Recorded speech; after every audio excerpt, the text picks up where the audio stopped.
ya Ndejje ebadde ezanyira ku nduulu y'abawagizi eyingidde ekizimbe ky'erugubu nga kulembeddemu n'enzanya bbiri era nga badde beetaaga buwanguzi okweteeka ekikopo. Kumpi abakulu Yunivasite y'e Ndejje baggweeyo okuwagira ttiimu yaabwe nga bawala balaze amaanyi mu kitundu ekisooka bakikulembedde ku mubonero 25-14. Kyokka kino tekimazeemu maanyi aba KVC banekedde mu langi emmyufu oba tutte ekitundu ekyokubiri ku mubonero 27-25.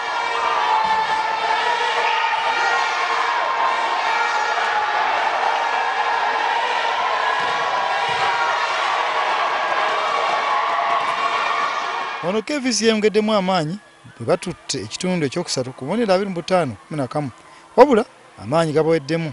Ndejje bwewangudde ebitundu ebibiri ebisigaddeyo ku mubonero 25-18 ne 15-9. Wano Ndejje mazeeko enzanya 3 nga tewanguddwamu.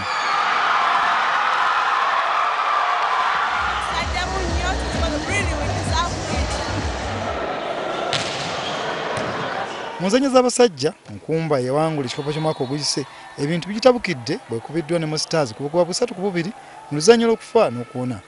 Mwaka oguyise Nkumba yeetikka ebikopo byombi eky'abasajja n'eky'abakazi. Yesu Manja, WCTV, Kampala.